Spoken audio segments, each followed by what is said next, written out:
এই তো নিচে নামছিলাম, শুনলাম তুই নাকি এখনো যাচ্ছিস। হ্যাঁ, আমি নাস্তা সেরে একটু পরে বেরোবো। কথা বলতে বলতেই দুজন এগিয়ে যায় সামনের দিকে।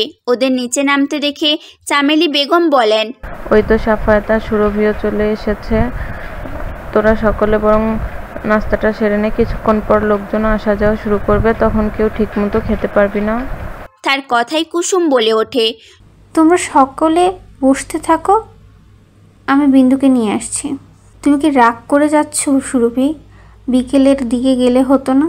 বাড়িতে একটা অনুষ্ঠানের আয়োজন করা হচ্ছে, সেখানে তুমি এভাবে চলে যাচ্ছ, সকলে কি ভাববে সুরভি? সুরভি নিজের রুমে তৈরি হচ্ছিল। ঢাকা মেডিকেলের স্টুডেন্ট সে, এবারে 3য় বর্ষে। সুরভি দেখতে যেমন সুন্দরী তেমনই লেখাপড়াতেও চমৎকার, কিন্তু এই চমৎকার দিয়ে সে কি করবে? সেখানে তার ভাগ্যেই তার সাথে প্রতিবার এমন করে।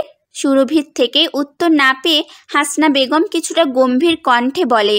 হাসনা বেগম কিছুক্ষণ নীরবে মেয়ের ব্যস্ত হাতে ব্যাগ গোছানো দেখলেন, তারপর বললেন। সুরভি এই প্রথম মায়ের চোখের দিকে তাকালো, তারপর অভিযোগের স্বরে বলল, কি বলবো মা, রাতে তো বললামই কাল আমার ইম্পর্টেন্ট ক্লাস আছে। সাফায়েত ভাই যেতে যেতে রাত হবে। রাতে গেলে ঘুমোবো কখন আমি? আর না ঘুমোলে সকালবেলা ক্লাসটাও করা হবে না আমার। এমনিতেই এখানে সময় নষ্ট হয়েছে।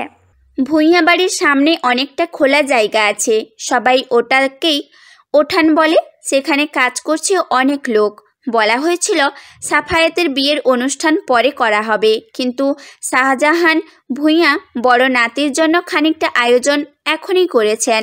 সাফায়েত দাঁড়িয়ে আছে উঠোনে, সে সকলের কাজকর্ম দেখছে দাঁড়িয়ে দাঁড়িয়ে। কেউ প্যান্ডেল করছে তো কেউ মাংস কাটায় ব্যস্ত। আরেকটি দিকে মাছ আর সবজি কাটা হচ্ছে।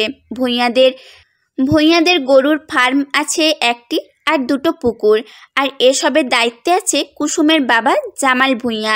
সাফায়েত বুঝতে পারে গরুটা তাদেরই ফার্মের। এদিকে শাহজাহান ভূঁইয়া বলেছিলেন কোনো প্রকার আয়োজন করা হবে না, এই তার নমুনা। আরে আয়োজন তো জম্পেশ চলছে, আর আমায় বললে কিছু করা হবে না, সবই আমাকে দাওয়াত না দেওয়ার বাহানা। তুমিও এভাবে তোমার হিটলার দাদার দলে নাম লেখালে সাফায়াত ভাই। সকাল সকাল ভূঁইয়া বাড়িতে এসে হাজির সাম্য। আর যদিও তাকে তার মা পাঠিয়েছে ভাতিজার বিয়ে, আর সে নতুন বউকে কিছু দিবে না তা তো হয় না, তাই নিজের হাতে না দিতে পারলেও ছেলেকে দিয়ে পাঠিয়েছেন। শুধু শাহজাহান ভূঁইয়ার চোখে না পড়লেই হলো, নয়তো তিনি তুলকালাম কাণ্ড বাঁধিয়ে দিবেন। সাফায়াত সাম্যকে দেখে বলে, আরে আমি নিজেই জানতাম না এত কিছু হবে, জানলে তোকে ঠিক বলতাম। তুমি তোমার বিয়ের কোন জিনিসটা ঠিক করে জানো বলো তো? বিয়ে তোমার, অথচ সব করছে অন্যেরা। এদিকে তুমি কিচ্ছু জানো না। বাসরটা ঠিক মতো করেছো তো, নাকি সে ব্যাপারেও তুমি কিছু জানো না? আমি তোর বড় ভাই সাম্য, ভেবেচিন্তে কথা বল। মুখ গম্ভীর করে বলে সাফাত। ওকে ওকে, আর কিছু বলছি না আমি। ও ভাবি কোথায়? মা কিছু পাঠিয়েছে তাকে দেওয়ার জন্য?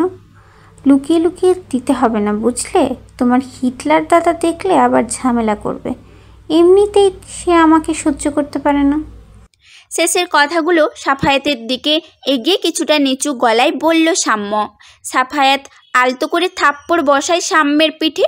সাম্য যেন ব্যথায় কুঁকড়ে ওঠে, এমন ভাব ধরে বলে, ইস, পিঠটা ভেঙে গেল আমার, মুখে কিছু বলতে পারছো না বলে এখন আমায় মেরে বাড়ি থেকে তাড়াতে চাইছো সাফায়াত ভাই? হ্যাঁ হয়েছে, আর নাটক করতে হবে না, ভিতরে চল। সাম্য হেসে ফেলে সাফায়েতের কথায়। দুজন মিলে ভেতরে যেতে সাফায়েত সাম্যকে শুধায়, একা এলি কেন? অভিককে সঙ্গে নিয়ে আসতে। অভিক রাতেই চলে গেছে, কাকিমা ফোন করেছিল, হঠাৎ জরুরি তলব করেছে অভিককে, তাই কাল এখান থেকে যাওয়ার পরপরই বের হয়েছে সে। কোনো সমস্যা হয়েছে? সে কথা কিছু বলেনি। মাথায় ঘোমটা টেনে লক্ষ্মী মেয়ের মতো সোফায় বসে আছে বিভা, সাথে কুসুম, বিন্দু আর শিমুলও আছে। প্রতিবেশীরা এসেছে নতুন বউ দেখতে। সবাই বিভাকে এক একটা প্রশ্ন জিজ্ঞেস করছে, আর বিভা হাসি তার জবাব দিচ্ছে। ভেতরে ভেতরে বিরক্ত হলেও নতুন বউ বলে সে কিছুই বলতে পারছে না, পাছে কেউ তাকে মন্দ বলুক। নয়তো এদের এইসব কথা সে বসে বসে একদমই শুনতো না। এত প্রশ্ন তাকে ভূঁইয়া বাড়ি থেকে দেখতে গিয়েও করেনি, যতটা না এই প্রতিবেশী কাকিরা করছে। বিভার ভাবনার মাঝেই একজন বলে বসে, বাবুলের মাইয়ার কপাল ভালা, বুঝলা, নয়তো কি আর ভাঙা ঘরে থাইকা বইয়া বাড়ি বউ হইতে পারে? হ, কপাল তো ভালোই, সাথে ওর চেহারা সুরও তো ভালা, সুন্দর হইছে বইলাই তো সাফায়েতের মতো ছেলে ওরে পছন্দ করছে। মুহূর্তের মধ্যেই বিভার চোখ জ্বলে ওঠে। এতক্ষণ ভালোই ভালোই কথার জবাব দিচ্ছিল বলে এরা যা নয় তাই বলবে না কি? বিভা কারোর কথা সহ্য করবে না। কিছু বলতে নিতে কুসুম তার হাত চেপে ধরে, তারপর নিজেই বলে, বিভাকে সাফায়েত ভাই চেহারা সুরত দেখে বিয়ে করেছে নাকি অন্য কিছু দেখে করেছে তা নিয়ে আপনাদের এত মাথা ব্যথা কেন কাকি?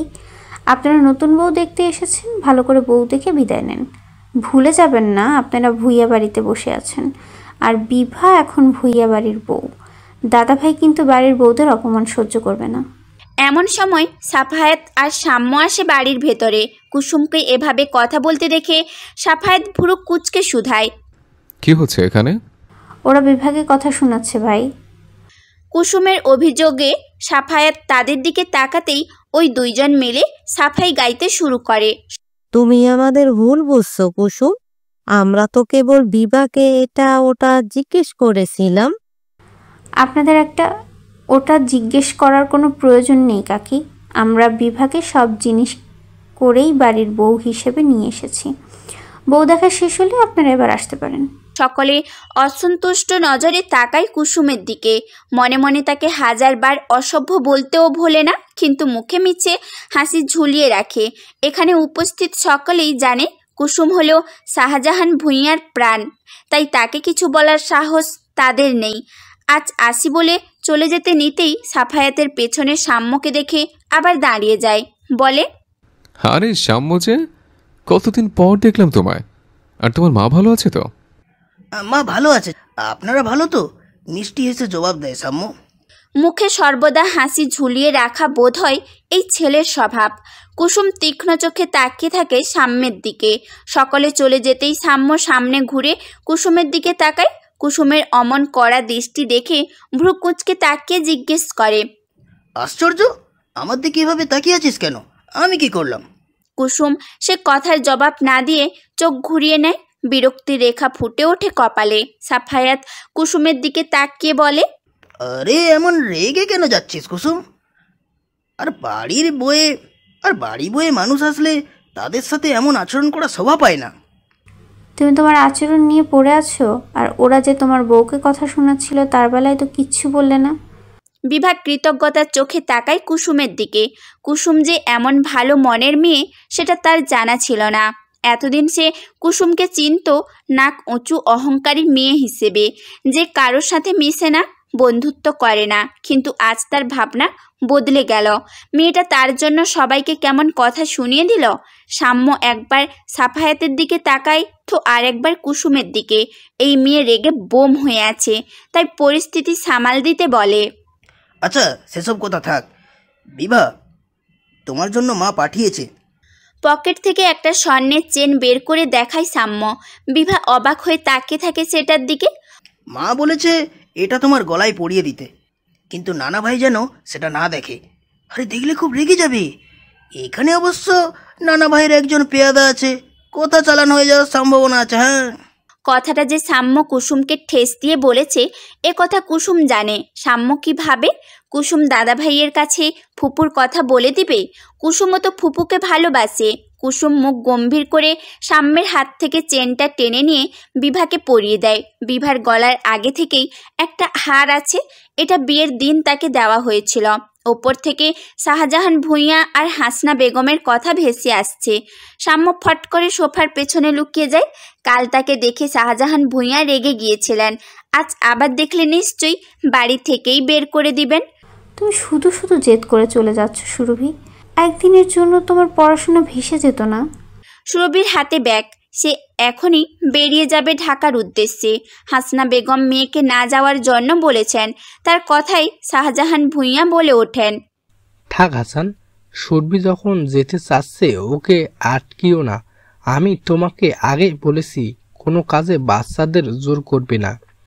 তারপর সুরভিকে উদ্দেশ্য করে বলে, শোনো বুবু, তুমি এখন বড় হয়েছো, তাই নিজে যেটা ভালো মনে হবে তাই করবে। আমি জানি তুমি কখনো জীবনে ভুল সিদ্ধান্ত নিবে না। জাহাঙ্গীরকে বলে দিচ্ছি তোমাকে বাস স্ট্যান্ড অবধি ছেড়ে আসবে। কিন্তু বাবা, আজ এ বাড়িতে বিভার প্রথম দিন, ও কি ভাববে বলো?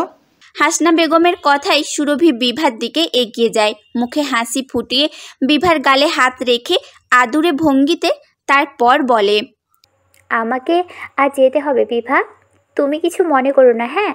আর মন খারাপ করো না, আমি আসি।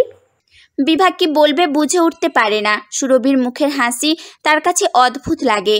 মুখে হাসি থাকলেও বিভার মনে হয় সুরভির চোখ জুড়ে কেমন বিষাদ খেলা করে। বিভা ছোট্ট করে তাকে বলে, সাবধানে যাবেন আপু।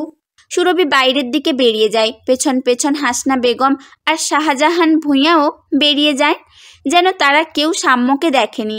সকলে ভাবে শাহজাহান ভূঁইয়া সাম্যকে অপছন্দ করেন, কিন্তু ব্যাপারটা মোটেও এমন না। উপরে উপরে রাগ দেখালেও সাম্যকে তিনি ভালোবাসেন, বাকি নাতিদের মতোই, কিন্তু সেটা কখনোই প্রকাশ করা হয়নি। সাম্যকে দেখলে তার মেয়ের কথা মনে পড়ে যায়, এই জন্য তো সব সময় এমন কঠোর ব্যবহার করেন তার সাথে। শাহজাহান ভূঁইয়া বেরিয়ে যেতেই সোফার পেছন থেকে বেরিয়ে আসে সাম্য। হাঁপ ছেড়ে নিঃশ্বাস নিয়ে বলে, যাক দেখিনি, এবারের মতো বেঁচে গেছি। তার কথাই কুসুম তাচ্ছিল্য হেসে বলে, আপনার কি মনে হয় শ্যাম ভাই, সোফার পিছনে হাতি লুকিয়ে থাকলে কারো নজরে আসবে না? তেলে বেগুনে জ্বলে ওঠে সাম্য। এই মেয়ে তাকে হাতির সাথে তুলনা করেছে? সিরিয়াসলি? সে তো আর জানে না ভার্সিটিতে কত মেয়ে তার এই বডির জন্য পাগল। নিজে এক চুনোপুটি বলে অন্যদেরও তাই হতে হবে না কি? কুসুমের কথায় ফিক করে হেসে দেয় বিভা। সোফার পেছনে যে সাম্যকে দেখা যাচ্ছিল এ কথা সত্যি। বিভার হাসি দেখে সাম্য অভিযোগের সুরে বলে, এই টিমের কুসুম আমাকে হাতি বলেছে আর আপনি হাসছেন ভাবি? হ্যাঁ, বিস্ময়ের চোখ বড় বড় হয়ে যায় বিভার। সাম্য তাকে ভাবি বলে ডাকছে? একটু আগেও না নাম ধরে ডাকছিল, হঠাৎ ভাবি বলছে কেন? সাম্যের মুখে ভাবি ডাক শুনে অস্বস্তি হয় বিভার। এত বড় মানুষ তাকে ভাবি বলে ডাকছে, ব্যাপারটা কেমন দেখায় না?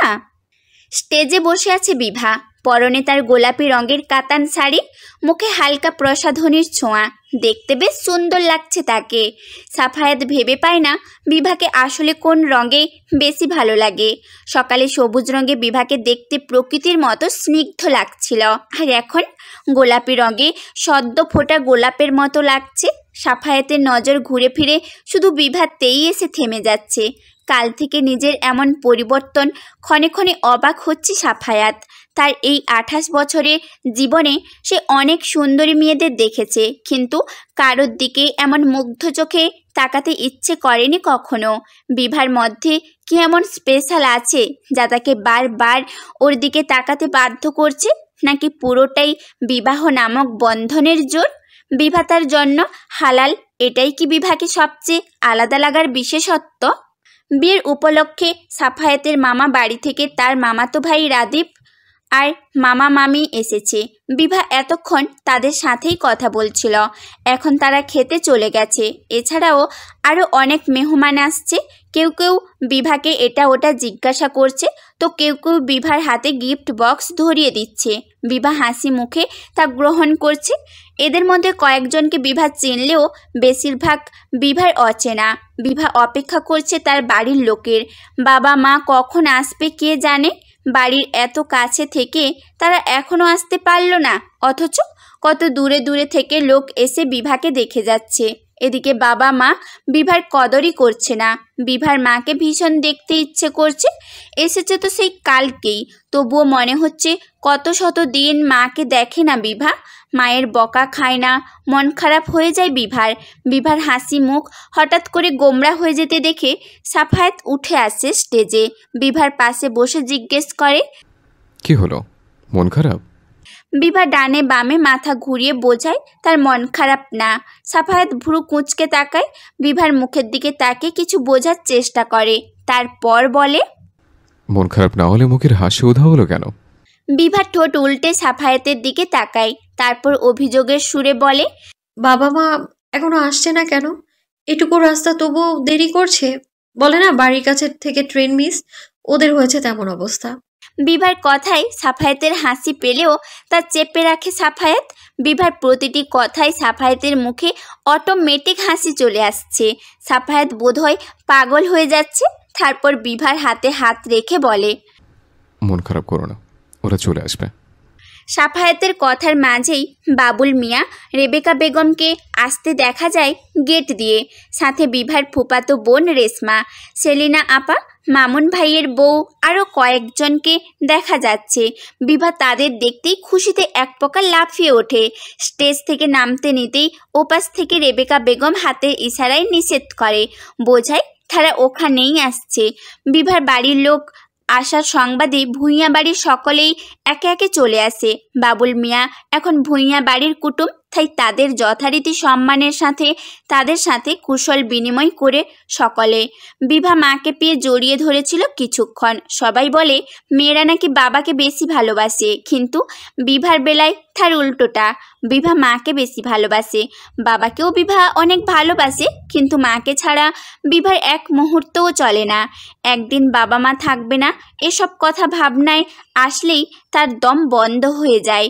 চোখের কোণে জল জমে বিভার। সেলিনা আপা এগিয়ে আসে বিভার দিকে, মাথায় হাত রেখে বলে। সেলিনা আপার কণ্ঠে মায়ের বুক থেকে মাথা তুলে তাকায় বিভা। সেলিনা আপার বরাবরই বিভার পছন্দের তালিকার শীর্ষে থাকে। চমৎকার এই মানুষটাকে বিভা অনেক বেশি ভালোবাসে। আপার মুখের হাসিটা এত সুন্দর, কিন্তু সেলিনা আপা হাসতেই চায় না সহজে। তাই তো বিভা সারাক্ষণ আপার সাথে লেগে লেগে থাকে তাকে একটুখানি হাসানোর জন্য। কত পাগলামি করে, সেলিনা আপাও তাকে রাখে আদরে আদরে। বিভা সেলিনা আপাকে জড়িয়ে ধরে বলে, আমি ভালো আছি আপা, তুমি কেমন আছো? আমার না তোমার কথা অনেক মনে পড়ছিল। সেলিনা আপার কথায় হেসে ফেলে বিভা। বিভার লজ্জাবোধটা বরাবরই কম, কিন্তু আপাকে কি করে বলবে? কাল থেকে সে লজ্জায় পড়েছে কতবার, এক্কেবারে মাটির নিচে ঢুকে যেতে চাওয়ার মতো লজ্জা। এমন সময় জামাল ভূঁইয়া আসে, সকলের উদ্দেশ্যে বলে, বাইরের সকল মেহমানদের খাওয়া শেষ, এবারে শুধু বাড়ির লোক আর বিভার বাড়ির লোকেরা বাকি আছে। শাহজাহান ভূঁইয়া চেয়েছিলেন আগে বিভার বাড়ির লোকেদের খাওয়া হয়ে গেলে তারপর সকল মেহমানদের খাওয়ানো হবে, কিন্তু বাবুল মিয়ারা আসতে দেরি করায় মেহমানদের আর বসিয়ে রাখেননি তিনি। উঠোনের এক পাশে স্টেজ করা হয়েছিল, আরেক পাশে খাবারের ব্যবস্থা। একে একে সকলেই চলে খাবার খেতে। সাম্য বেশ কিছু সময় ধরে একটা বিষয় খেয়াল করেছে, তা হলো সাফায়েত ভাইয়ের মামাতো ভাই রাফিদ নামের ছেলেটা কুসুমের পেছন পেছন ঘুরছে। কুসুম সেদিকে যাচ্ছে, রাফিদ আঠার মতো তার সাথেই লেগে থাকছে। কুসুমের চোখে মুখে বিরক্তির আভাস। রাফিদ ছেলেটা কিছু বলছে কুসুমকে, আর কুসুম কখনো কখনো তার জবাব দিলেও কখনো এড়িয়ে যাচ্ছে। বিষয়টা সাম্যকে বেশ বিরক্ত করছে। বিয়ে বাড়িতে এত এত মেয়ে থাকতে এর কুসুমকেই চোখে পড়ল চিপকে থাকার জন্য। বিরক্তিতে মুখ তেতো হয়ে আসে সাম্যের। সে আশেপাশে থাকলে তো এই মেয়ে বারুদের মতো জ্বলে ওঠে। সব সময় এই ছেলেটাকে কিছু বলতে পারছে না, এখান থেকে কান পেতেও কিছু শোনা যাচ্ছে না। সাম্য বিরক্তির রেখা কপালে ফুটিয়ে চেয়ে থাকে তাদের দিকে। রাফিদ এ বাড়িতে আসার পর থেকেই কুসুমের পেছন পেছন ঘুরছে। ব্যাপারটা কুসুমের কাছে দৃষ্টিকটু লাগছে, তাই এতক্ষণ কিছু না বললেও এবার কুসুম পেছন ফেরে বিরক্ত গলায় উক্ত কথাটি বলে, আমি আপনার সামনে আসিনি সাম্য ভাই, বরং আপনি নিজে এসেছেন আমার কাছে। কুসুমের এহেন কথা সহ্য হলো না সাম্যের। সাম্য প্রতিবার নিজের থেকে এই মেয়ের সাথে কথা বলতে যায় বলেই কি কুসুম তার সাথে সবসময় এমন ব্যবহার করে? রাগে শরীর জ্বলে যায় তার, জেদ দেখিয়ে গটগট করে বেরিয়ে যায় গেটের দিকে। কুসুম সাম্যের আচানক এই রাগের কারণ খুঁজে পায় না। একবার সাম্যকে পেছন ডাকতে চেয়েও ডাকে না। সাম্যের যাওয়ার পানে তাকিয়ে দীর্ঘশ্বাস ফেলে পুনরায় নিজের কাজে মনোযোগী হয়। সন্ধ্যা 7টা বাজে। সাফায়াত তৈরি হচ্ছে ঢাকায় ফিরে যাওয়ার জন্য। পাশেই বিভা দাঁড়িয়ে সাফায়াতের কাজ দেখছে। হিসেব অনুযায়ী সাফায়াত আর বিভার আজ বিভাদের বাড়ি যাওয়ার কথা। যেহেতু সাফায়াতের ছুটি নেই, তাই আর যাওয়া হয়নি। বাড়ির সবাই চলে গেছে, বিভাও তাদের সাথে যায়নি। কয়দিন পর বিভার পরীক্ষা, এই জন্য হাসনা ফুপু বিভাকে বলেছে এই বাড়িতে 2 দিন থেকে যেতে। তারপর পরীক্ষাটা না হয় বিভাদের বাড়ি থেকেই দিবে। এখানে হয়তো বিভা ঠিক করে পড়তে পারবে না। পরীক্ষা শেষে গিয়ে বিভাকে আবার নিয়ে আসা হবে। সাফায়াত তৈরি হতে হতে বিভার দিকে তাকালো। মেয়েটা তাকিয়ে দেখছে। হাতের কাজ ফেলে সাফায়াত বিভাকে ডাকে। বিভা, হ্যাঁ। শুনলাম তুমি নাকি পড়াশোনায় খুব ফাঁকিবাজ। বলেই মিটিমিটি হাসতে থাকে সাফায়াত। এদিকে সাফায়াতের মুখে তার এই সত্যি কথা শুনে মুখের অবস্থা খারাপ হয়ে যায় বিভার। সব থাকতে তার পড়াশোনা নিয়েই কেন কথা বলতে হবে? বিভার এমন লটকে থাকা মুখ দেখে সাফায়াত আবার বলে ওঠে, কিছুদিন পর তোমার ইয়ার চেঞ্জ পরীক্ষা, তারপর দেখতে দেখতেই এইচএসসি চলে আসবে। তাই এখন থেকেই পড়ায় মনোযোগী হও। রেজাল্ট কিন্তু ভালো হতে হবে। মনে রেখো, তোমার সাথে কিন্তু এখন আমার এই ভূঁইয়া বাড়ির মান সম্মান জড়িত, আর সেটা রক্ষা করার দায়িত্বও কিন্তু তোমার। আর কুসুমের সাথে তুমিও এখন থেকে কোচিংয়ে যাবে প্রতিদিন। সবাই এত দায়িত্ব দিলে আমি পালন করব কি করে? আশ্চর্য। সবাই দায়িত্ব দিচ্ছে মানে? আর কে তোমায় দায়িত্ব দিল? সাফায়াতের প্রশ্নে চোখ কোটর থেকে বেরিয়ে আসতে চায় বিভার।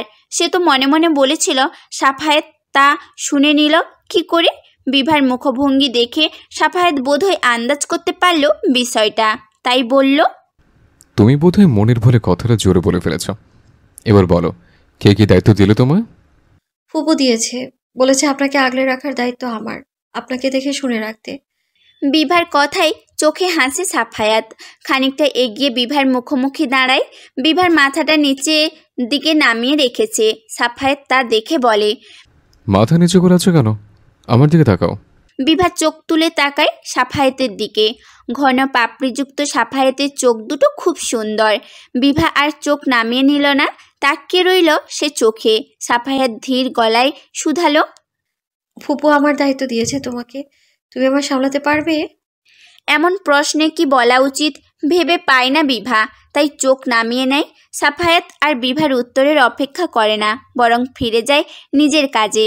তাকে রেডি হতে হবে, নয়তো বাড়ি থেকে বেরোতে দেরি করলে দেখা যাবে বাস মিস করে ফেলল।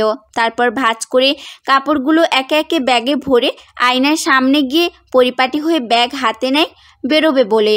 রুম থেকে বের হওয়ার আগে আরও একবার বিভার দিকে এগিয়ে যায় সাফায়াত। কিছুক্ষণ মন্ত্রমুগ্ধের মতো তাকিয়ে থাকে বিভার সুশ্রী মুখের দিকে। তারপর বিভার মাথায় হাত রেখে আদুরে ভঙ্গিতে বলে, আমি আসি বিভা, সাবধানে থাকবে। এটুকু কথাতেই চোখ টলমল করে ওঠে বিভার। বুকের মাঝে খামচে ধরে অজানা এক বিষাদ। বিভা আশ্চর্য হয়, তার হঠাৎ কান্না কেন পাচ্ছে? সাফায়াত চলে যাবে শুনে? একদিনের পরিচয়ে কারোর যাওয়ার কথা শুনে চোখে জল আসতে পারে? প্রশ্ন হাতড়ে কোনো জবাব পায় না বিভা, কেবল চোখ বেয়ে জল গড়িয়ে পড়তে থাকে। সাফায়াত অবাক হয়ে তাকিয়ে থাকে বিভার অশ্রু সজল চোখের দিকে। বিভা কাঁদছে কেন? তার জন্য? কই, মায়ের পরে তো তার জন্য কাউকে কাঁদতে দেখেনি সাফায়াত। তবে বিভা কাঁদছে কেন? মনের মাঝে এক অজানা সুখের দোলা লাগে সাফায়াতের। বিভার গালে হাত রেখে চোখ মুছে দেয় যত্ন করে, জিজ্ঞেস করে, কাঁদছো কেন বিভা? আমার জন্য? বিভা তাকায় সাফায়াতের দিকে, মাথা ওপর নিচ করে বোঝায় তার জন্যই কাঁদছে, কিন্তু মুখে বলে, আমার শুধু শুধুই কান্না পাচ্ছে। থাক, আর শুধু শুধু কাঁদতে হবে না তোমায়। আমি আসছি, নিজের যত্ন নিও। এ কথা বলে সাফায়াত বিভার কপালে সময় নিয়ে এক গাঢ় চুমু খায়। বিভা আবেশে তার চোখখানা বন্ধ করে নেয়। মনে মনে বলে, গ্রামের সবচেয়ে প্রভাবশালী লোক হচ্ছে সরকার বাড়ির লোকেরা, তারপর নাম আসে ভূঁইয়া বাড়ির। মোস্তফা সরকারের বাবা মোতালেব সরকার তার যুবক বয়সে কাপড়ের ব্যবসা শুরু করেন। প্রথম কয়েকবার ব্যর্থ হলেও একটা সময়ের পরে গিয়ে তিনি সফলতার মুখ দেখেন। ব্যবসা উন্নতি হতে থাকলে ছোট্ট একটা ফ্যাক্টরি খুলেন। ফ্যাক্টরির নাম দেন নাহার ফ্যাক্টরি। মোতালেব সরকারের বউয়ের নাম ছিল নূর নাহার বেগম। তিনি ভালোবেসে নাহার বলে ডাকতেন। মোতালেব সরকার যখন বারবার ব্যর্থ হয়ে ঘরে ফিরতেন, তখন এই নারীটি তার হাতে হাত রেখে ভরসা দিতেন, মনে সাহস যোগাতেন।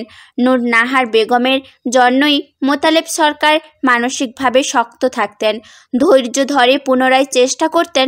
তাই সফল হওয়ার পর ফ্যাক্টরির নাম রাখেন নূর নাহার বেগমের নামে। মোতালেব সরকারের পরে ব্যবসার দেখাশোনা করেন তারই 2 ছেলে, মোস্তফা সরকার আর মিজানুর সরকার। তবে বছর 6 হলো মোস্তফা সরকার ব্যবসার দায়িত্ব পুরোটাই ভাই মিজানুর সরকারের হাতে দিয়ে তিনি গ্রামের জায়গা জমি দেখাশোনা করছেন।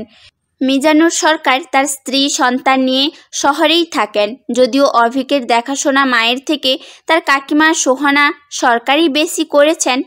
অভিকের মা আকলিমা সরকার ছিলেন স্কুলের শিক্ষিকা, ছেলের দেখাশোনা তেমন করতে পারতেন না। সেদিন আকলিমা সরকার অভিককে জরুরি তলব করেছিলেন, কারণ মাস কয়েক হলো ব্যবসার হাল ভালো যাচ্ছে না, একটা বড়সড় লোকসান হয়েছে, যার কারণে মোতালেব সরকার খানিকটা অসুস্থ হয়ে পড়েছেন।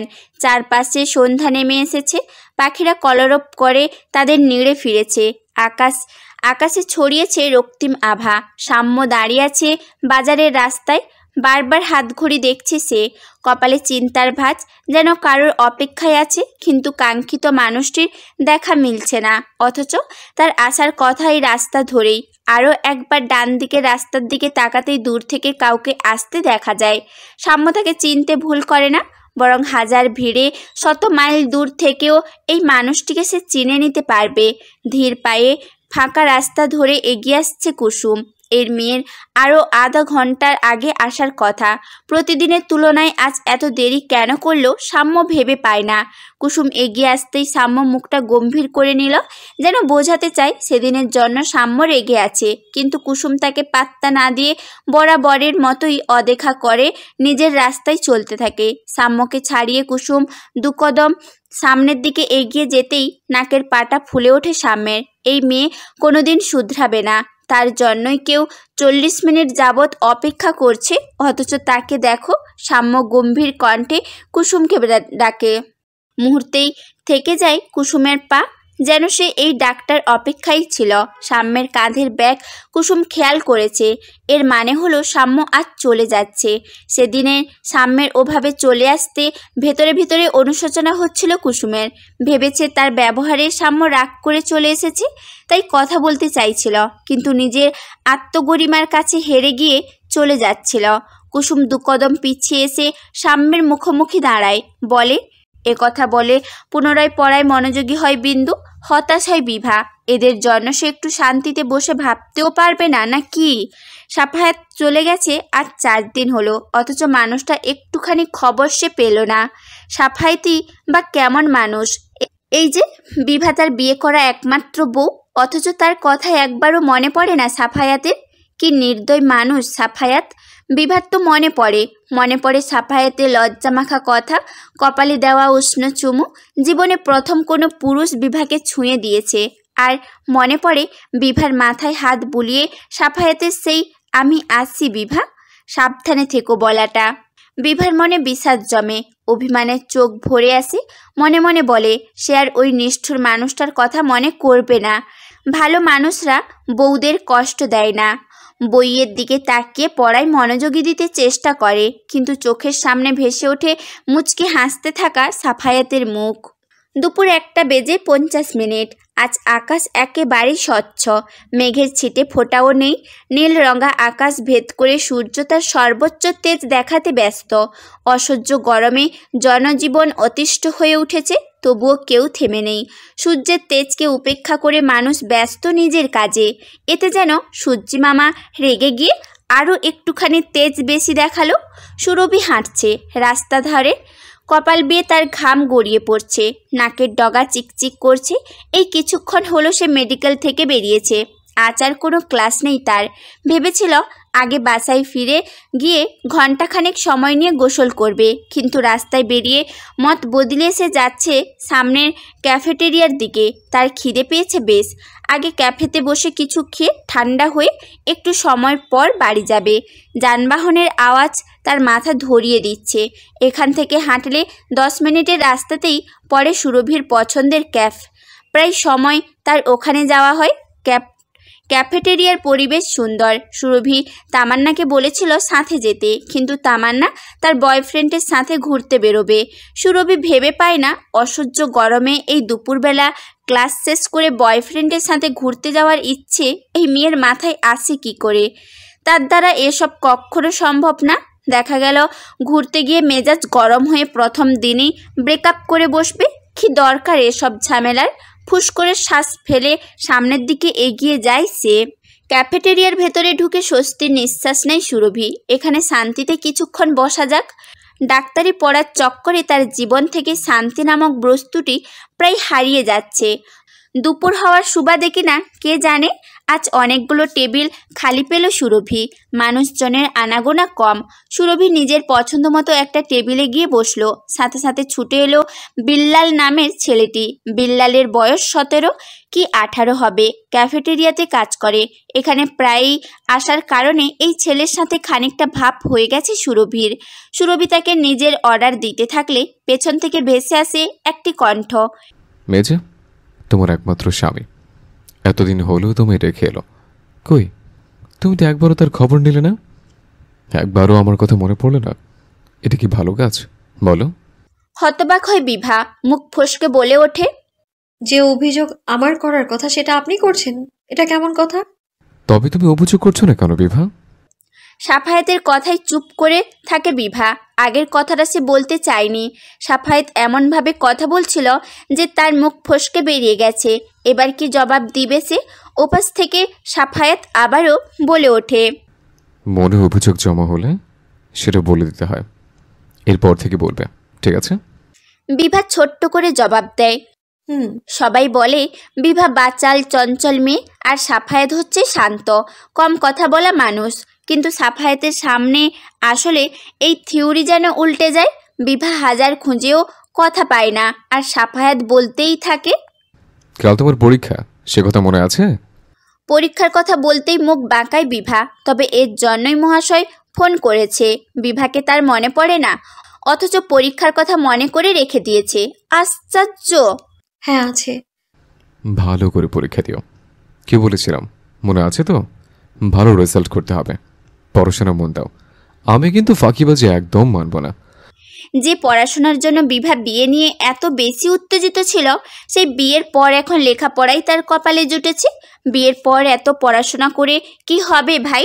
কোনো রকম শুধু কলেজটা পাশ করুক, তারপর আর বিভা পড়াশোনার নাম শুনবেই না। কি হলো, কি বলছি আমি? বিভা গম্ভীর গলায় জবাব দেয়, শুনছি, মনে থাকবে। আচ্ছা ঠিক আছে, এবার তবে রাখি, ভালো থেকো। বিভার মন আবারও খারাপ হয়ে যায়। আর একটুখানি কথা বললে কি হবে? কান থেকে ফোন নামাতে নিতেই ওপাশ থেকে আবারও সাফায়েতের কথা ভেসে আসে। বিভা শোনো, তুমি চাইলে কিন্তু নিচে থেকে আমায় ফোন করতে পারো, আমি কিছু মনে করব না। এ কথা বলেই কল কেটে দেয় সাফায়াত। বিভার মুখে হাসি ফোটে। সন্ধ্যা হয়ে আসছে। বিভা হাসি মুখে উঠে দাঁড়ায় বাড়ি যাওয়ার জন্য। পাছে দেরি হলে মা বকবে। বিভা খেয়াল করে এই যে গোটা একটা সপ্তাহ ধরে তার মনে বিষাদ নামা কালো মেঘে উঠছিল, মন খারাপেরা ঘিরে রেখেছিল, তার ছিটে ফোটাও এখন আর নেই। সাফায়েতের সাথে কথা বলার পর বিষাদের জায়গায় একদল প্রজাপতিরা উড়ে বেড়াচ্ছে মন জুড়ে। এটাই বুঝি বিয়ে নামক বন্ধনের শক্তি। সেলিনা আপা ঠিক বলেছে, সাফায়েত তার মনের খারাপের ওষুধের মতো কাজ করবে। এটাই বুঝি বিয়ে নামক বন্ধনের শক্তি। সেলিনা আপা ঠিক বলেছেন, সাফায়াত তার মন খারাপের ওষুধের মতো কাজ করেছে। ঘড়ির কাঁটায় তখন সকাল 9টা বেজে 15 মিনিট। কুসুম দাঁড়িয়ে আছে বাড়ির সামনের রাস্তায়। বারবার হাত ঘড়ির দিকে তাকিয়ে এদিক ওদিক হালকা হাঁটাহাঁটি করছে। অপেক্ষা বিভা আসার। আজ তাদের পরীক্ষা। হাসনা ফুপু বলেছে এখন থেকে যেন দুজন একসাথেই কলেজে যায়। হাতে বেশি সময় নেই, কিন্তু বিভার এখনও আসার কোনো হদ্দিসই নেই। এই মেয়ে এমন কাণ্ডজ্ঞানহীন। আরও 5 মিনিট অপেক্ষা করার পর বিভাকে দেখা যায় রাস্তার মাথায় হেলে দুলে এগিয়ে আসছে সে। ভেতরে কোনো তাড়াহুড়ো নেই। কাছাকাছি আসতেই কুসুম বিভার উদ্দেশ্যে বলে ওঠে, এভাবে চললে পরীক্ষা শুরু হওয়ার আগে কলেজে গিয়ে পৌঁছতে পারবে। কুসুমকে এভাবে রাস্তায় দাঁড়িয়ে থাকতে দেখে অবাক হয় বিভা। তারপর তার সামনে গিয়ে দাঁড়িয়ে পড়তেই কুসুম আবারও বলে ওঠে, দাঁড়িও না, হাঁটতে থাকো, হাতে সময় নেই। একথা বলে সামনের দিকে হাঁটা লাগায় কুসুম। বিভারও তার সাথে চলতে চলতে জিজ্ঞেস করে, তুমি এখানে দাঁড়িয়ে আছো কেন কুসুম? তোমার জন্য। আমার জন্য? আমার জন্য কেন? হতবাক হওয়ার কণ্ঠে জিজ্ঞেস করে বিভা। ফুপু বলেছে এখন থেকে দুজনকে একসাথে কলেজে যেতে। কাল থেকে আর দেরি করবে না, 9টা বাজার সাথে সাথে বাড়ি থেকে বেরোবে। এখন জলদি হাঁটো, বাজারে গিয়ে অটো না পেলে তখন কি হবে? বিভা হাঁটার গতি বাড়িয়ে দেয়। সে একা হলে কোনো সমস্যা ছিল না। এমন অনেক সময় হয়েছে যে পরীক্ষা শুরু হওয়ার 5-10 মিনিটের পরে গিয়ে বিভা পৌঁছেছে। বিভার কাছে এটা বিশেষ কোনো ব্যাপার না, কিন্তু আজ সাথে কুসুম আছে। মেয়েটা পড়াশোনার ব্যাপারে ভীষণ সিরিয়াস। তাছাড়া বিভার জন্য কুসুমের পরীক্ষা হলে যেতে দেরি হয়েছে এটা শুনলে ভূঁইয়া বাড়ির লোকেজন কি ভাববে বিভার কোনো সময় জ্ঞান নেই। এমনিতেই সেদিন সাফায়াত তাকে ফাঁকিবাজ বলেছিল। বিভা মনে মনে ঠিক করে নেয় কাল থেকে সে আর দেরি করে বেরোবে না, বরং আগে আগে বের হয়ে কুসুমের জন্য অপেক্ষা করবে। বাড়ি থেকে বিভাদের কলেজ বেশ কিছুটা দূরে। প্রথমে বাজার পর্যন্ত হেঁটে যেতে হয়, তারপর অটো দিয়ে কলেজ পর্যন্ত যেতে হয়। সময় লাগে পাক্কা 20 মিনিট। কিন্তু অটো তো আর যাওয়ার সাথে সাথে পাওয়া যায় না, অপেক্ষা করতে হয় কিছুক্ষণ। অটোওয়ালা অটো ভর্তি না হওয়া পর্যন্ত যেতে চায় না, বসে থাকতে হয়। কিন্তু ভাগ্য ভালো হলে তখন আরেক কথা। বাজারে এসে দাঁড়িয়ে আছে কুসুম আর বিভা। অটো পেয়েছে, কিন্তু তাতে একজন মাত্র যাত্রী। তাদের দুজনকে দিয়ে 3 জন। অটোওয়ালা বলছে আর একজন হলেই চলে যাবে, কিন্তু বিভারা জানে লোকটা মিথ্যে বলছে। এমন মিথ্যে সব সময় অটোওয়ালারা বলে থাকে। একজন একজন করে ভর্তি হওয়ার আগ পর্যন্ত অটো ছাড়বে না। বিভা এক পলক কুসুমের দিকে তাকালো। কুসুমের কপালে চিন্তার ভাঁজ। বিভা অটোওয়ালাকে বলে তারা পরীক্ষার্থী, যেতে যেতে দেরি হয়ে যাবে, একটু জলদি ছাড়তে। অটোওয়ালা কিছুক্ষণ ভ্রু কুঁচকে তাকিয়ে রইল। কুসুমকে সে চেনে, শাহজাহান ভূঁইয়ার নাতনি। তারপর ওদের দুজনকে অটো বসতে বলে। নিজে 2 মিনিট দাঁড়িয়ে থেকে অটো ছেড়ে দেয়। অন্য সময় হলে সে যাত্রী তুলে তবেই গাড়ি ছাড়তেন, কিন্তু আজ পরীক্ষার্থী বলে আর কিছু বললেন না। বিভারা যখন কলেজে গিয়ে পৌঁছালো তখন সমস্ত শিক্ষার্থী হলে গিয়ে বসে গিয়েছে। স্যার খাতা নিয়ে ক্লাসে ঢুকবেন। বিভা আর কুসুম দৌড়ে দুজন 2 দিকে যায়। তাদের সিরিয়াল নাম্বার বেশ আগে পিছে। দুজন 2 রুমে বসে পরীক্ষা দিবে। পরীক্ষা শেষে বিভা দাঁড়িয়ে আছে গেটের বাইরে। কুসুম আসলে একসাথেই বাড়ি ফিরবে। তার থেকে কিছুটা দূরত্ব নিয়ে দাঁড়িয়ে 4-5টা ছেলে। তারা নিজেদের মধ্যে কিছু বলছে, নজর তাদের বিভার দিকেই। বিভা সেসবে পাত্তা দিল না। কিছুক্ষণ পর একটা ছেলেকে তার দিকে এগিয়ে আসতে দেখা যায়, কিন্তু ছেলেটা বিভা পর্যন্ত আসার আগেই কুসুম বেরিয়ে আসে গেট দিয়ে। বিভাকে দাঁড়িয়ে থাকতে দেখে হাসি মুখে বলে, চলো। বিভাও তার সাথে হেঁটে একটুখানি সামনে গিয়ে দাঁড়ায়। রাস্তার পাশে দাঁড়াতেই তাদের সামনে অটো এসে থামে। দুজন মিলে অটোতে বসতেই দেখে তাতে সোহানা সরকার আগে থেকেই বসা। সোহানা সরকারকে দেখে কুসুম প্রথমে অবাক হয়ে গেলেও পর মুহূর্তে হাসি ফুটে ওঠে মুখে।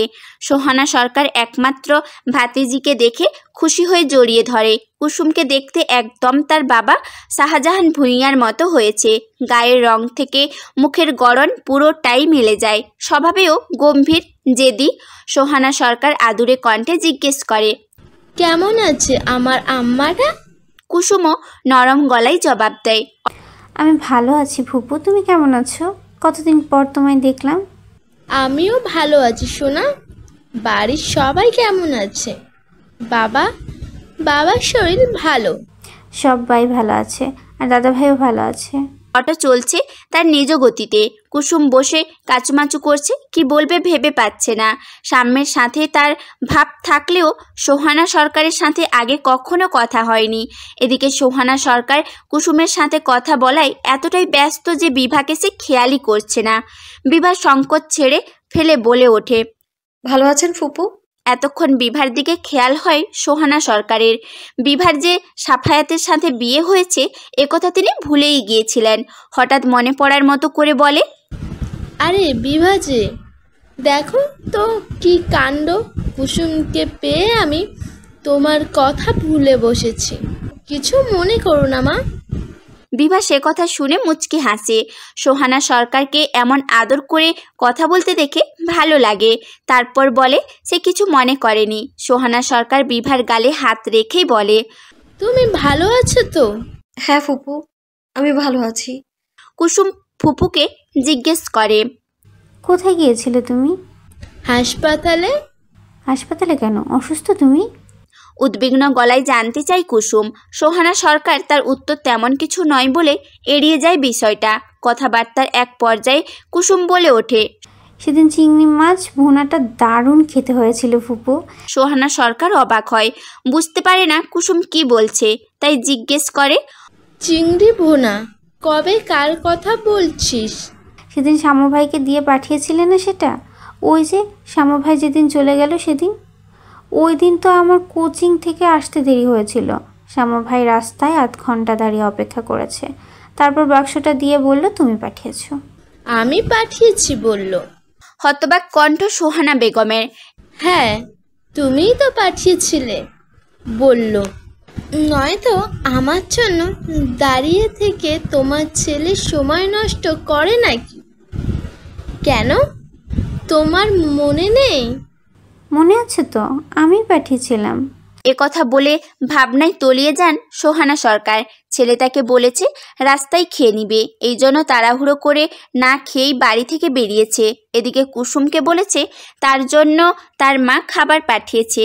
সোহানা সরকার আশ্চর্য হয়, ছেলের এমন মিথ্যাচারের কারণ খুঁজে পায় না। তারপর হঠাৎ কিছু মনে পড়ার মতো করে তিনি কুসুমের দিকে তাকান। কুসুমের গায়ের রং শ্যামলা হলেও মেয়েটা দেখতে ভীষণ মায়াবী। তবে কি তার ছেলে কুসুমকে? বিস্ময় চোখে বড় বড় হয়ে যায় সোহানা সরকারের। এমন হলে তো সর্বনাশ, শাহজাহান ভূঁইয়া কোনো দিন মানবেন না। সুরভির মেডিকেলের সামনে বাইকে বসে আছে অভিক। তামান্না বলেছিল 3টে বাজে বেরোবে তারা, অথচ 15 মিনিট পেরিয়ে গেল, এখনও তাদের আসার কোনো নাম নেই। এদিকে দেরি হয়ে যাবে এই ভয়ে অভিক সাম্যের বাইক নিয়ে তাড়াহুড়ো করে চলে এসেছে। অভিক মনে মনে পণ করেছে আজ থেকে রোজ সুরভিকে সে নিজের অনুভূতির কথা জানিয়ে যাবে। যতদিন না পর্যন্ত সুরভি মানবে ততদিন সে যতই হোক বখাটে ছেলেদের মতো কাজ, অভিকের কিছু যায় আসে না। কিছুক্ষণ পর সুরভি আর তামান্নাকে আসতে দেখা যায়। তাদের দেখে অভিক চুলে হাত বুলিয়ে নিজেকে পরিপাটি করার ব্যর্থ চেষ্টা চালায়। গেটের বাইরে অভিককে দেখে দাঁড়িয়ে যায় সুরভি। তারপর অভিককে এড়িয়ে কিছু না বলে তামান্নাকে নিয়ে একটুখানি সামনে এগিয়ে দাঁড়ায় রিক্সার জন্য। অভিক হতাশ হয় না, বরং নিজে গিয়ে দাঁড়ায় সুরভির পাশে, জিজ্ঞেস করে, কেমন আছো সুরভি? সুরভি কোনো জবাব দেয় না। অভিক উঁকি দিয়ে সুরভির মুখভঙ্গি দেখে মন বোঝার চেষ্টা করে, কিন্তু কিছুই বুঝতে পারে না। সুরভির মুখ আগের মতোই স্বাভাবিক। অভিক আবার বলে, এ কি আপনি কথা বলছেন না? এবারেও সুরভি কোনো উত্তর না দিলেই তামান্না বলে ওঠে, তুই ওনাকে চিনিস সুরভি? মুখের ওপর এমন না বলে দেওয়ায় তামান্না আর কিছু বলে না। সহানুভূতির নজরে এক পলক অভিকের দিকে তাকিয়ে আবার চোখ নিচে নামিয়ে নেয়। অভিকের মনে মনে খারাপ লাগলেও মুখে হাসি নিয়ে তামান্নার উদ্দেশ্যে বলে, না, উনি মিথ্যে বলছে, আমি ওনার রিলেটিভ হই। অভিকের এমন অহেতুক হাসি দেখে বিরক্ত চোখে তাকায় সুরভি। তারপর দাঁতের দাঁত চেপে বলে, আমি তোমাকে আমার সামনে আসতে নিষেধ করেছিলাম অভিক। সে কথার জবাবে অভিক বলে, আমিও বলছি নিজেকে। কি? ভ্রু কুচকে জানতে চাই সুরভি। এখন থেকে আমি রোজ আপনার সামনে আসবো সুরভি, যতক্ষণ না পর্যন্ত আপনি আমাকে মানবেন। তুমি বখাটে ছেলেদের মতো ব্যবহার করছো অভিক।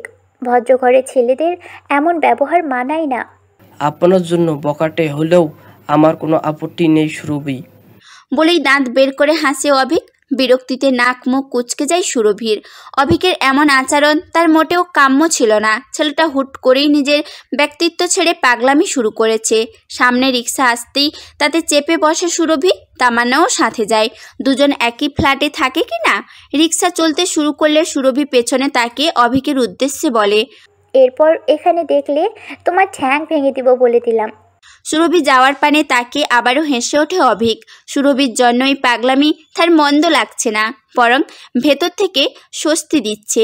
অভিক আরও একবার উপলব্ধি করে সুরভিকে তার চাই, সেটা যে কোনো মূল্যেই হোক না কেন। অফিসের কেবিনে বসে বিরক্ত হচ্ছে সাম্য। আজ প্রথম সে অফিসে এসেছে। এর আগেও অবশ্য এসেছিল অফিস দেখতে, কিন্তু আগের আশা আর আজকের আশার মধ্যে পার্থক্য আছে।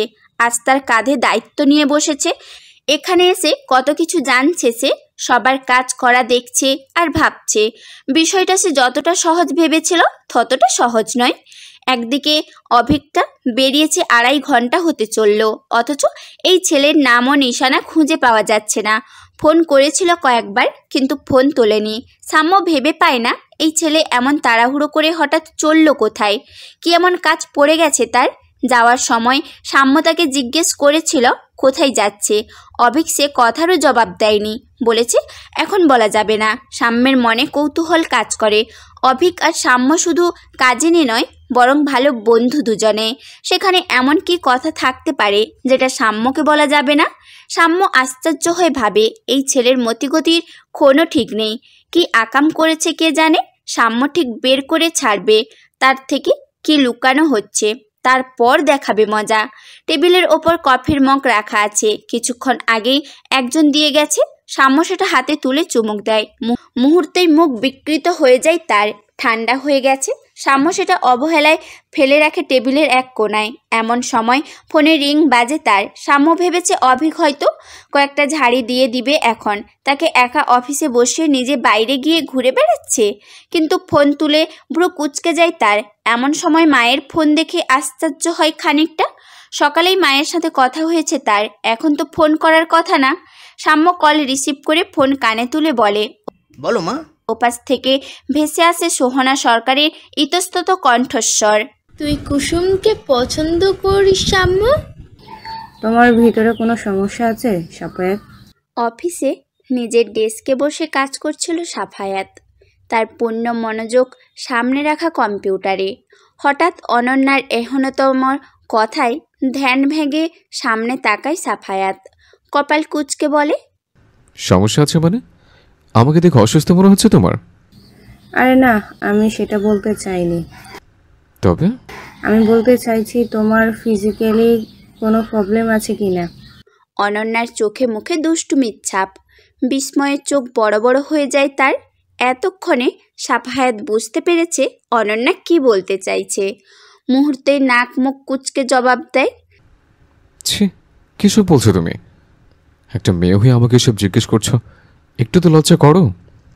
দেখো সাফায়াত, এখানে লজ্জা পাওয়ার কিছু নেই। তোমার সমস্যা থাকলে এভাবে বসে থাকলে তো হবে না, ডাক্তার দেখাতে হবে।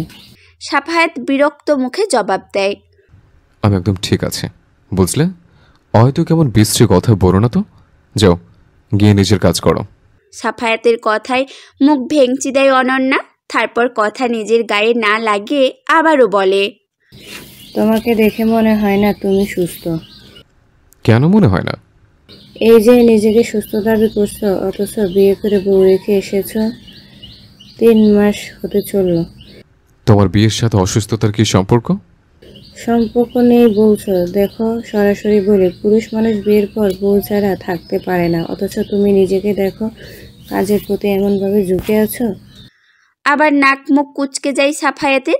এই মেয়েটার একেবারেই লজ্জা শরম নেই, নয়তো তাকে সে সব বলে। সাফায়াত এবার চোখ রাঙিয়ে মেজাজ দেখিয়ে বলে, এই তুমি যাও তো এখান থেকে, নিজের কাজ করো, আমার মাথা খেও না। সাফায়াতের কথায় বিরক্ত হলো অনন্যা। তারপর হাতে থাকা ফাইলটা ঠাস করে সাফায়াতের টেবিলের ওপর রেখে বলে, আমার সাথে মেজাজ দেখাচ্ছ তো? এমন চলতে থাকলে তোমার বউ আর বেশি দিন থাকবে না, বলে দিলাম। বউ থাকবে না? এ আবার কেমন ধারা কথা? যাবে কোথায় সে? আর যেতে চাইলেই সাফায়াত বিভাকে যেতে দেবে, প্রয়োজনে বেঁধে রেখে দিবে, তবুও বিভাকে ছাড়বে না সে।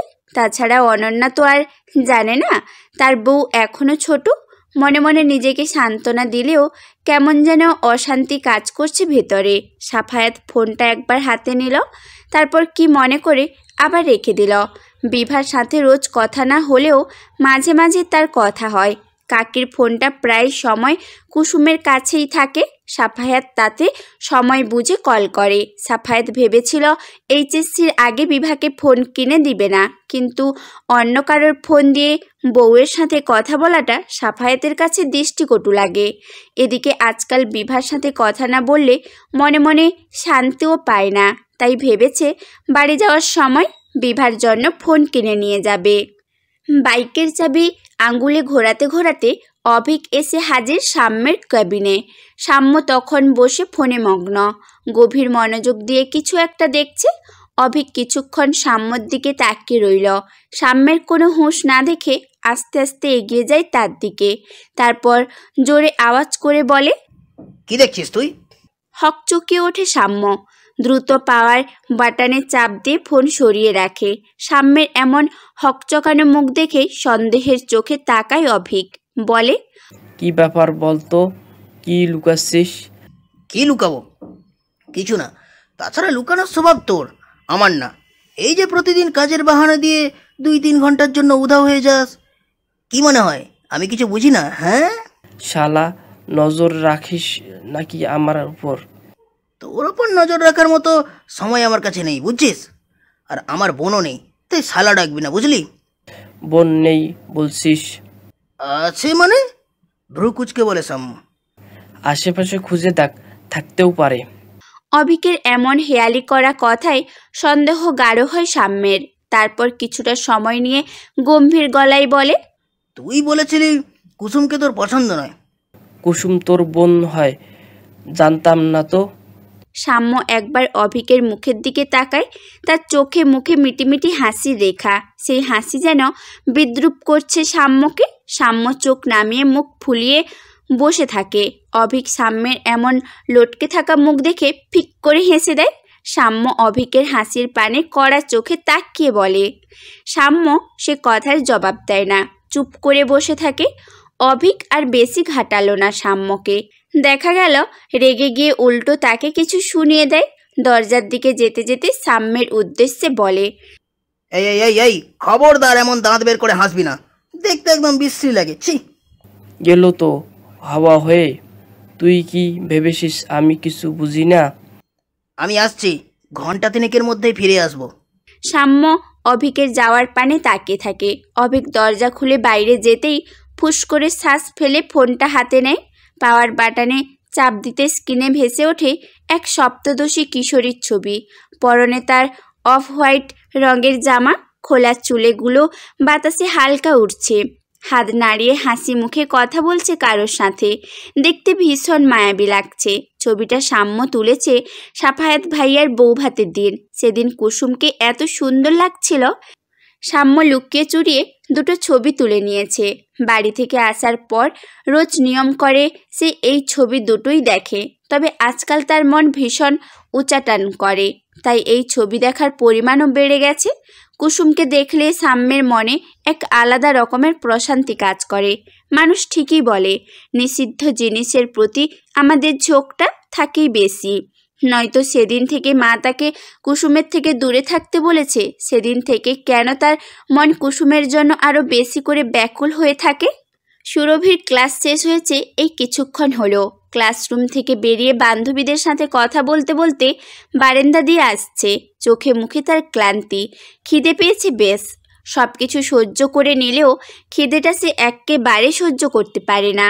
পেটে অতিরিক্ত খিদে থাকলে তার শরীর কাঁপে, মেজাজের পারদ তার সর্বোচ্চ রেখা ছাড়ায়। তাই বাইরে বেরিয়ে আগে কিছু খাবে বলে ঠিক করেছে মনে মনে।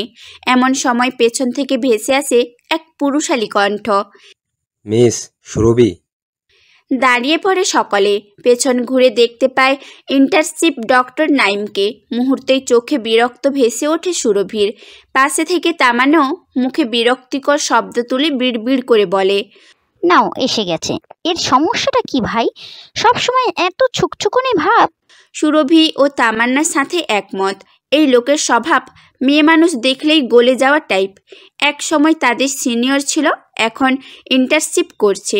সুরভি শুনেছে এর আগে তার বহু মেয়ের সাথে সম্পর্ক ছিল, আর এখন বেশ কিছুদিন হলো সে সুরভির পেছনে পড়েছে। সুরভি তার সর্বোচ্চ চেষ্টা করে নাইমকে এড়িয়ে চলার, কিন্তু এই লোক পিছুই ছাড়ছে না। এখানেও এসে হাজির। ভদ্রতার খাতিরে সুরভি ডাক শুনে দাঁড়ালেও সামনের দিকে আর এগিয়ে গেল না। নাইম সুরভির দিকে এগিয়ে আসতেই সুরভি মুখে মেকি হাসি ঝুলিয়ে বলে, জি বলুন। কেমন আছেন? সুরভির দিকে তাকিয়ে হাসি মুখে জিজ্ঞেস করে নাইম। মুহূর্তেই শরীর রিরি করে ওঠে সুরভির। এই লোকের নজর একদমই ভালো না। অস্বস্তিতে দম ঘুটে যায় সুরভির। তাড়াহুড়ো করে জবাব দেয়, আমি ভালো আছি, আপনি কিছু বলবেন? ক্লাস তো শেষ, ফ্রি আছো এখন? বসে কথা বলা যাবে? আমি আজ একটু ব্যস্ত আছি, হাতে সময় হবে না। মুহূর্তেই মুখের রং হারায় নাইমের। সুরভি যে তাকে এড়িয়ে যাওয়ার জন্য এসব বলেছে তা সে বুঝতে পারছে, কিন্তু কতদিন আর এড়িয়ে যাবে। নাইমের মুখে হঠাৎ কালো হয়ে যেতে দেখে মনে মনে আত্মতৃপ্তি পায় সুরভি। তারপর বলে, আমার দেরি হয়ে যাচ্ছে, আমি আসি। এ কথা বলেই সামনের দিকে হাঁটা লাগায় সুরভি। একবারও পেছন ফিরে তাকায় না।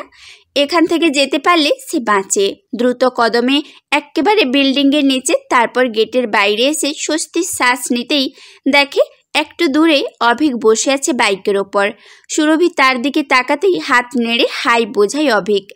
সুরভি পারে না এই রাস্তায় হাত পা ছুঁড়ে কাঁদতে। উপরের দিকে তাকে অভিযোগ স্বরে বিড়বিড় করে বলে, এ কোন ফ্যাসাদে ফেললে বলো তো? একজন হসপিটালের ভেতরে তো আরেকজন বাইরে। আমাকে তুলে নাও খোদা, নয়তো একটু শান্তি দাও। এসব আর ভালো লাগছে না।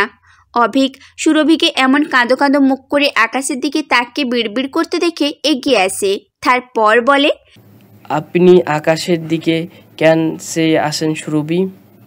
সুরভি ক্রোধ ভরা কণ্ঠে বলে ওঠে, এই যে দেখো, চোখের নিচে ডার্ক সার্কেল, গালে কপালে ব্রণের দাগ, এগুলো কি তোমাদের চোখে পড়ে না নাকি? সব এমনভাবে পিছনে পড়েছ যেন আমি বিশ্ব সুন্দরী। অভিক সুরভির এহনতম কথায় অবুঝের মতো তাকিয়ে রইল। সুরভি কি বলছে কিছুই তার মাথায় ঢোকেনি।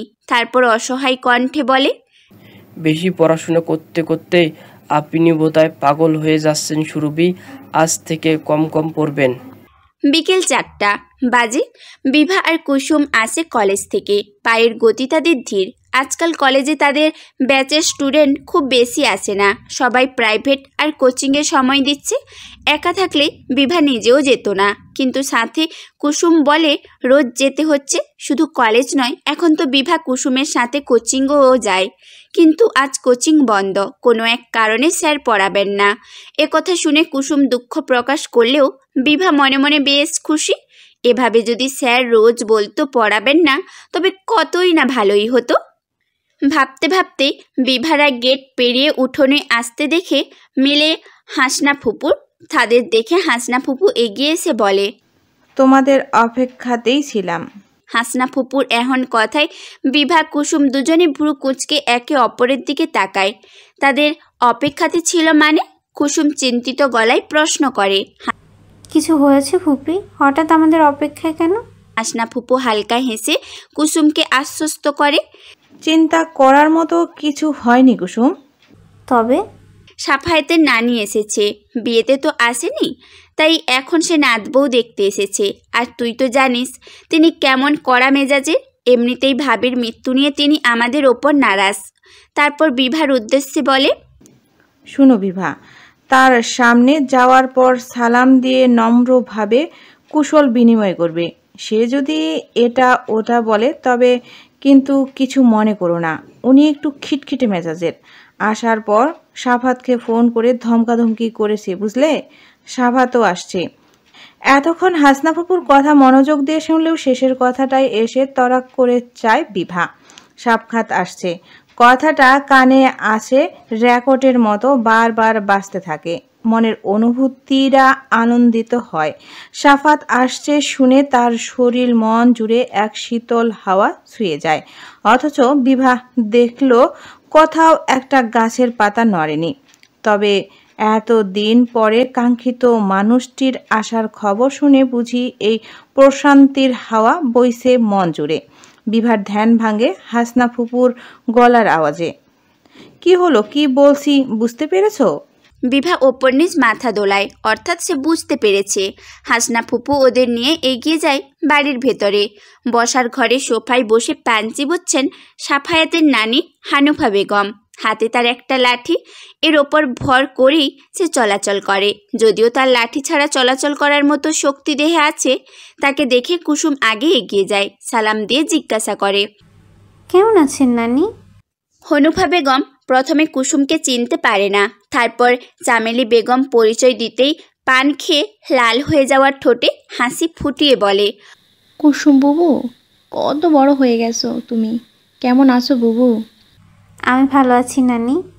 কুসুমও নানিকে হাসি উপহার দিয়ে জবাব দেয়। কোনো এক অজানা কারণে সকলেই কুসুমকে আদর করে। আজ পর্যন্ত কুসুম কখনোই দেখেনি তাকে কেউ অবহেলা করেছে। সবাই যেন কুসুমকে ভালোবাসতে বাধ্যই হয় এক প্রকার। এই যে হনুফা নানি সবার সাথে খিটখিট করে কথা বললেও কুসুমের উপর সাথে কেমন সুন্দর করে কথা বলল। কুসুম এক পাশে সরে গিয়ে দাঁড়ালেন। পেছন থেকে বিভা আসে, তারপর আস্তে করে সালাম দেয়। আসসালামু আলাইকুম নানি, ভালো আছেন? হনুফা বেগম জবাব না দিয়ে ভ্রু কুঁচকে তাকিয়ে থাকে। বিভার মনে ভীতি কাজ করে। এই তো এক্ষুনি কুসুমের সাথে হাসি মুখে কথা বলছিল, হঠাৎ কি হলো? তার দিকে এভাবে কেন তাকিয়ে আছে? বিভার অপ্রস্তুত হওয়া মুখ দেখে হাসনা ফুপু এগিয়ে এসে পাশে দাঁড়ায়। তারপর হনুফা বেগমের উদ্দেশ্যে বলে, ও বিভা খালাম্মা, আমাদের সাফায়াতের বউ। হনুফা বেগম তখন সালামের জবাব দেয়। তারপর বিভার পা থেকে নিয়ে মাথা পর্যন্ত খুঁটিয়ে খুঁটিয়ে দেখতে থাকে। বিভাকে দেখে তিনি কতটা সন্তুষ্ট হলো সে কথা তার মুখ দেখে বোঝা গেল না। হাসনা ফুপু আবারও বলে, ওরা দুজনেই কলেজ থেকে এলো খালাম্মা, গরমে দুজন ঘেমে গেছে, ওরা বরং গোসলটা সেরে আসুক। হনুফা বেগম কিছু বললেন না, মাথা নেড়ে সাই দিতে হাসনা বেগম দুজনকে বলল উপরে যেতে। তার কথা শুনে কুসুম আর বিভা উপরের দিকে যেতেই হাসনা ফুপু বিভাকে ফিসফিস করে বলে দিলেন, গোসল শেষে শাড়ি পরো।